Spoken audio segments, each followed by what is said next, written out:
The genius of Chapter 2 of One Piece. Chapter 2 to me is a true introduction to our lovable pirate captain Monkey D. Luffy.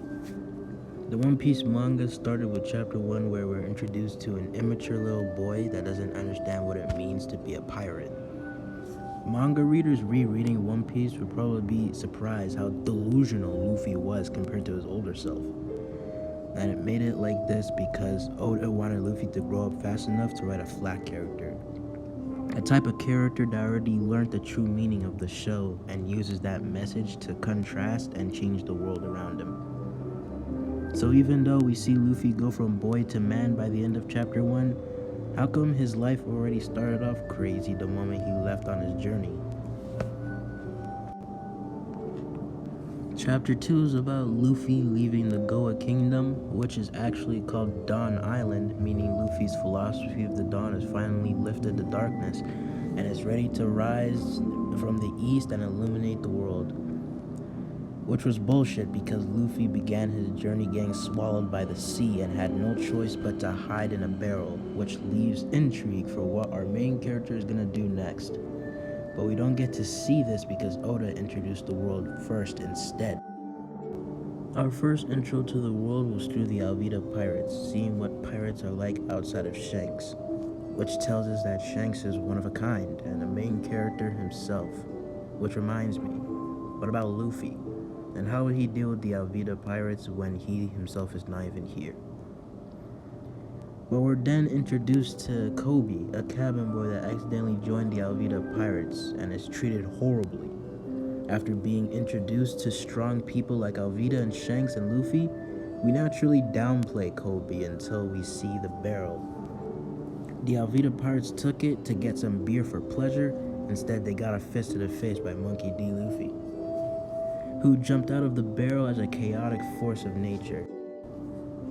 And were further elaborated by him being a force of nature when, in Coby's perspective, he's a dumb-sounding, stupid-looking straw hat boy stuck at sea with no equipment and comes out of a barrel enthusiastic instead of thankful that he's alive. Coby represents the unknowingness of the readers, and when we hear Luffy wants to be the Pirate King, Coby widens his arms to signify how much of a big deal being Pirate King is. And we, like Coby, know that since we see it as the first panel of Chapter 1. So even though it's such a big deal, why doesn't Luffy take it seriously and bluntly treats Coby terribly like Alvida pirates do? Well, we see why in Chapter 1, where we see a 7-year-old Luffy always hanging out with the red-haired pirates and is inspired to be a pirate just like them because to Luffy, these are real men. That even though they gain bad scars to the eye, they could still travel at sea and have the best adventures with a smile because they see the world in a romantic lens unlike others. Until one day a low-life mountain bandit crashes the party in joy and disrespects Captain Shanks. But Shanks did nothing to them. Luffy didn't understand why and saw Shanks as a loser for being a coward and not a man. So when the bandits appear days later, Luffy tries to beat up the mountain bandits to prove that he's a true man, but failed.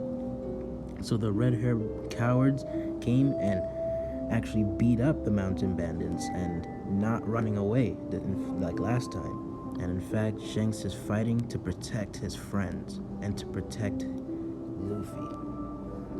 Shanks protected Luffy from the Sea King later on and lost his arm in the process.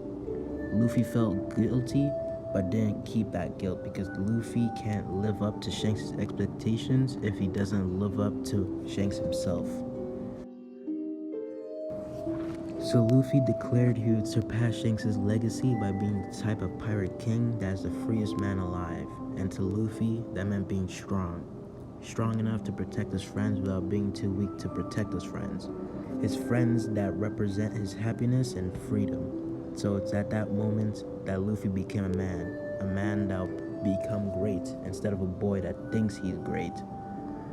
So Luffy and Shanks made a promise from there, and Luffy couldn't be sad or guilty about his past because he had to complete his promise to the future.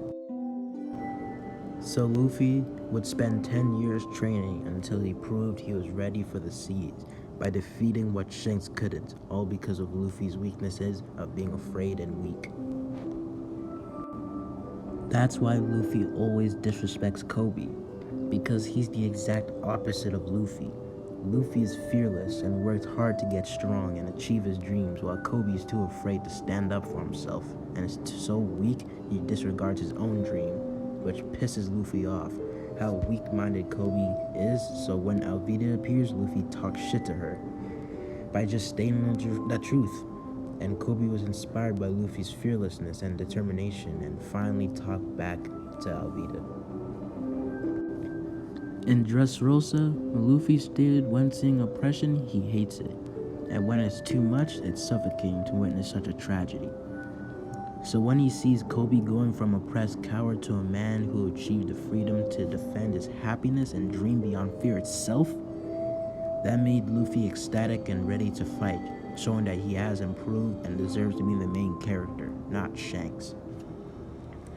Shanks wanted to pass his will on to the next generation by grooming Luffy to be the man to surpass Roger, while a mature Luffy, like the story itself, is only beginning their journey, and so he lets his philosophy of manliness come out to be himself, the main character, not directly help or groom Coby, but be the inspiration that helped Coby be himself. And that's why Chapter 2 is the true start of One Piece, because Reason 1 is a direct continuation of Chapter 1, showing an immature boy turning into a true man, and we get to see the results of Shanks' will in action by showcasing the Luffy we love by Chapter 1000. Because inherited will is an important theme of One Piece, where the past generation helped the new generation achieve their coming of age. And we see that through Luffy in Chapter 2, becoming the character Ichiro Oda intended to become. Reason number 2, Chapter 2 is, in my opinion, represents the true theme of One Piece, being freedom in living life as a romantic that goes on adventures that are meaningful and happy, while the other theme is manliness and being strong enough to protect that freedom of romance and happiness by protecting your family, so that one can see everything as an adventure and fun instead of darkness that oppression tries to instill in the weak-minded people. And oppression can only do that if someone is physically and mentally weak. Blue Jam once asked if Ace was the brave or the cowardly, and Ace said that he's the strong, only because he didn't go through what Luffy went through with the Sea King. And if Luffy was in that situation, he would probably say he's the brave and not the strong just yet, because he's just a straw hat kid that's fearless in the face of fear and can't be broken by stepping stones to his dream, the One Piece. It's a story of freedom in darkness, and freedom's weapon called manliness inside of darkness is weapon called fear. The title of the chapter is called "And They Call Him Straw Hat Luffy." Why? Because Luffy is an inspiration, a force of nature that changes the world by just existing. Ichiro Oda said that the name Luffy was fitting since Luffying is a sailing term, meaning to move recklessly beyond the raging winds of the sea.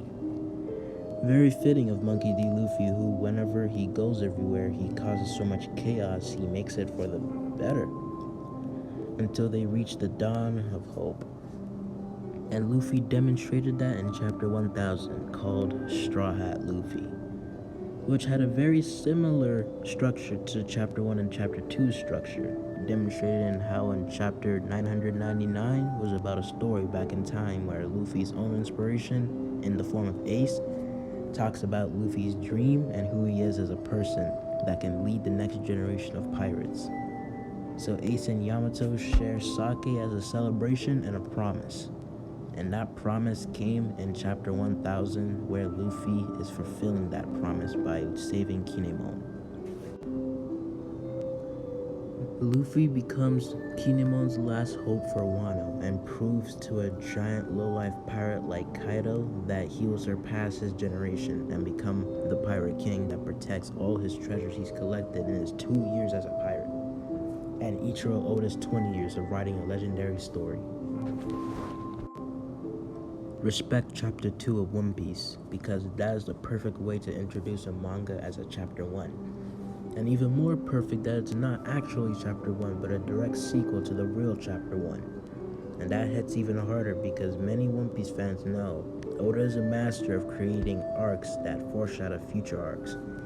So once we get there, it feels so satisfying when we get to celebrate our reward we've been blessed with.